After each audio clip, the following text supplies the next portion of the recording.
Assalamualaikum warahmatullahi wabarakatuh. Sobat Jazirah Ilmu yang dimuliakan Allah, semoga kita selalu dalam keadaan sehat walafiat. Amin ya rabbal alamin. Al-Baqarah adalah surat kedua di dalam Al-Quran yang memiliki 286 ayat, 6.221 kata dan 25.500 huruf, menjadikan Al-Baqarah adalah surat terpanjang di dalam Al-Quran. Al-Baqarah sendiri memiliki arti sapi betina. Kisah ini berlatar belakang di masa dakwahnya Nabi Musa alaihissalam kepada kaum Bani Israel. Ketika itu ada seorang yang sangat kaya raya dari kaum Bani Israel ini. Orang ini sudah berusia tua dan tidak memiliki anak. Artinya ketika ia meninggal dunia nanti, tidak ada ahli waris yang berasal dari darah keturunannya. Maka yang menjadi ahli waris akan hartanya kelak adalah saudara-saudaranya. Tidak ada riwayat yang menyebutkan siapa nama laki-laki tua ini, namun berdasarkan para pendapat ahli sejarah, namanya adalah Syamun. Nah, ketika itu salah satu dari saudara sepupunya ini yang bernama Uhaihah, memang ia sengaja menunggu agar kematian cepat datang kepada Syamun, supaya ia bisa cepat mendapatkan harta warisannya. Ia memang menunggu-nunggu warisannya karena ia adalah orang yang fakir. Ketika itu keluarga Uhaihah hidup dalam kemiskinan. Ditunggunya sebulan, 2 bulan, bahkan sampai bertahun-tahun ternyata maut tidak juga menjemput Syamun. Akhirnya atas godaan dari syaitan terbesit suatu rencana di hati Uhaihah untuk membunuh saudara sepupunya ini. Dia berkata, lebih baik kubunuh saja Syamun ini, supaya aku dan keluargaku bisa cepat mendapatkan harta warisan darinya. Teman-temanku seiman, tibalah hari di mana Uhaihah akan melaksanakan aksi bejatnya ini. Ia pun membunuh Syamun.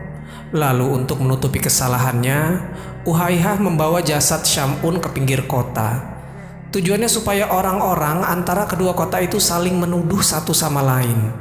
Perlu diketahui teman-temanku, kaum Bani Israel ini terdiri dari 12 kabilah yang mereka ini mempetak-petakan wilayahnya. Nah, jasad dari Syamun ini diletakkan di perbatasan di antara dua kabilah tersebut. Ketika suatu pagi, jasad Syamun ditemukan oleh seorang warga yang lewat di daerah itu. Maka saat itu ia mengenali jasad manusia ini yang bernama Syamun. Lalu orang ini pergi ke saudara sepupunya untuk memberitahu akan hal ini. Orang ini berlari ke rumah Uhaihah, kemudian mengabarkan bahwa Syamun ditemukan tewas di perbatasan. Agar tidak dicurigai, Uhaihah pun pura-pura terkejut dan ia menangis dengan kerasnya.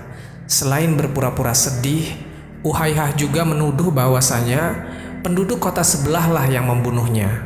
Dan ketika itu Uhaihah juga menyeru kepada masyarakatnya untuk berbondong-bondong mendatangi penduduk kota sebelah untuk mempertanggungjawabkan akan hal ini.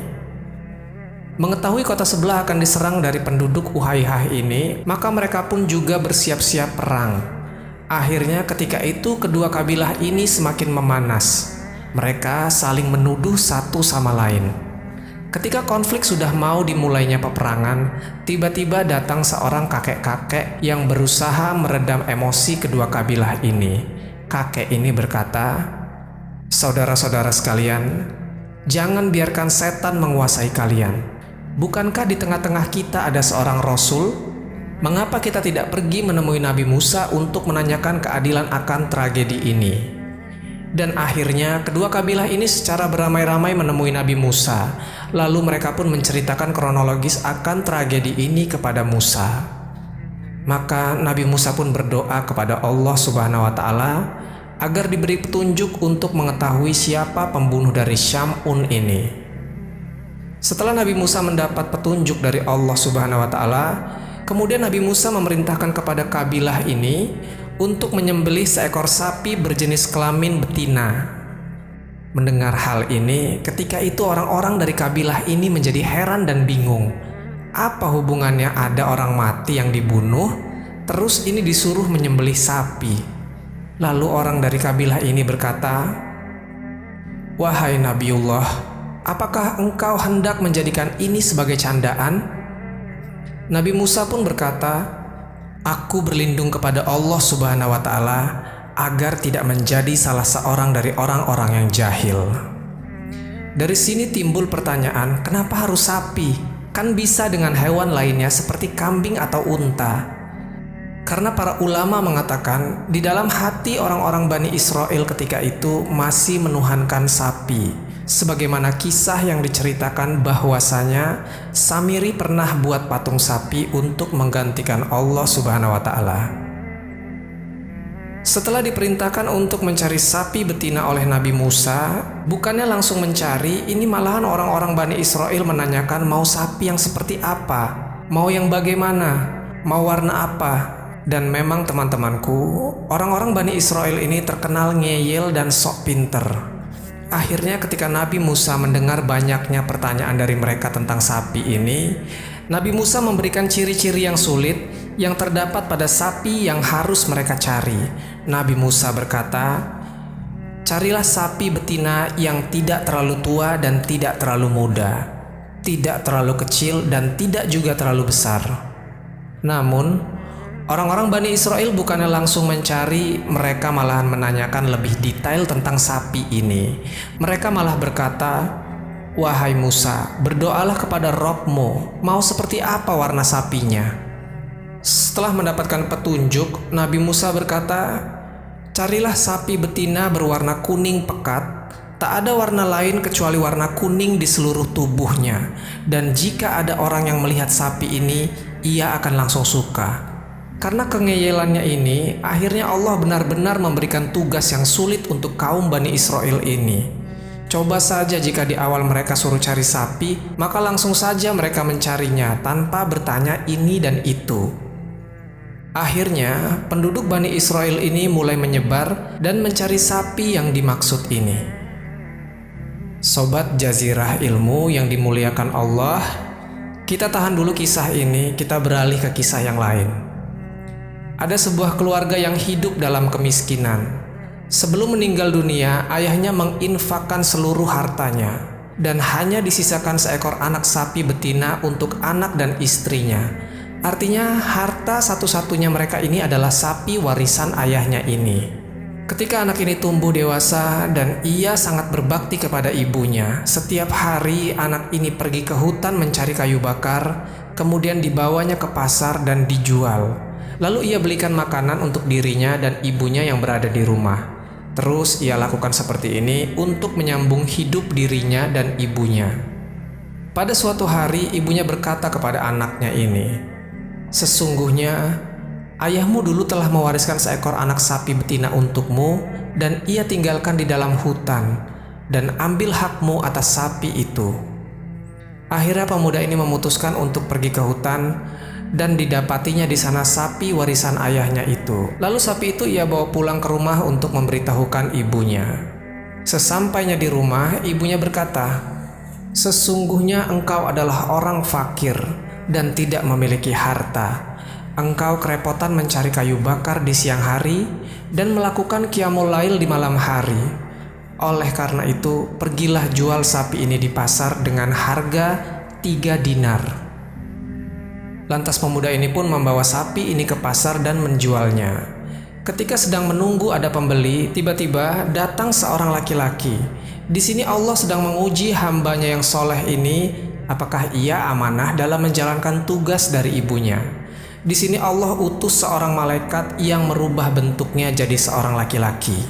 Laki-laki ini berkata kepada pemuda penjual sapi ini, "Wahai anak muda, engkau jual sapi ini berapa?" Pemuda ini menjawab, "Aku menjualnya dengan harga 3 dinar, dengan catatan ibuku meridoinya." Lantas laki-laki ini berkata lagi, "Aku beli sapi ini dengan harga 6 dinar, tapi engkau tak perlu meminta persetujuan kepada ibumu.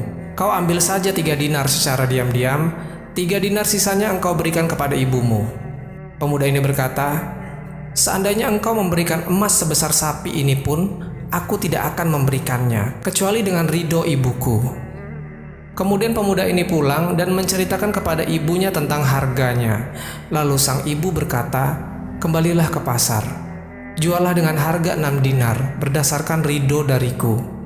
Lalu pemuda ini kembali ke pasar dan menemui malaikat yang menyamar sebagai pembeli tadi dan berkata, "Ibuku menyuruh menjual sapi ini dengan harga 6 dinar, tidak kurang dan tidak lebih. Silakan Tuan." Laki-laki ini berkata, "Saya akan membeli sapi ini dengan harga 12 dinar. Kau bisa ambil 6 dinar untukmu, dan 6 dinar sisanya kau berikan kepada ibumu, tanpa perlu ibumu tahu harga sesungguhnya." Pemuda ini tetap menolak tawaran ini, dan ia pulang menemui ibunya dan menceritakan akan hal ini. Lalu ibunya berkata, "Sungguh orang yang mendatangimu adalah malaikat dalam bentuk manusia yang diutus Allah Subhanahu wa Ta'ala untuk mengujimu. Jika ia datang lagi, katakan padanya, 'Apakah engkau memerintahkan kami untuk menjual sapi ini atau tidak?'" Dan pemuda ini berangkat lagi ke pasar. Dia pun bertemu lagi dengan malaikat yang menyamar ini. Lalu pemuda ini menyampaikan pesan ibunya kepada laki-laki ini. Dan laki-laki ini berkata, "Jangan jual sapi ini. Sampai datang suatu hari nanti akan ada orang yang membelinya atas perintah dari Nabi Musa bin Imran. Dan jualah sapi ini dengan harga emas seberat bobot sapi ini." Lalu pemuda ini pulang dan tak jadi menjual sapi ini di pasar. Ketika pada suatu hari ada orang-orang dari Bani Israel yang datang kepadanya hendak membeli sapi ini atas perintah dari Nabi Musa alaihissalam. Maka anak ini berkata, "Silahkan Tuan, aku menjual sapi betina warisan ayahku ini dengan harga emas seberat bobot sapi ini." Artinya jika bobot sapi ini 1 ton, maka harganya juga emas seberat 1 ton. Orang-orang dari kaum Bani Israel ini pun terkejut mendengar harga yang ditawarkan. Akhirnya mereka patungan mengumpulkan emas ini dan dibelilah sapi betina itu dengan harga seberat bobotnya. Teman-temanku seiman, maka dibawalah sapi itu kepada Nabiullah Musa alaihissalam, kemudian sapi ini disembelih. Lalu Nabi Musa mengambil bagian paha kaki sapi ini dan memukulkan paha sapi itu ke jasad Syamun. Atas izin dari Allah Subhanahu wa Ta'ala, jasad yang sudah meninggal ini tiba-tiba bangun dari kematiannya. Lalu Nabi Musa berkata kepadanya, "Wahai Syamun, siapa di antara mereka yang membunuhmu?" Lalu dengan isyarat tangan, jasad Syamun menunjuk kepada saudaranya yang bernama Uhaihah ini. Kemudian Syamun kembali mati. Akhirnya diketahuilah siapa yang membunuh Syamun, dan Uhaihah ketika itu langsung ditangkap untuk kemudian diberikan hukuman atas perbuatannya.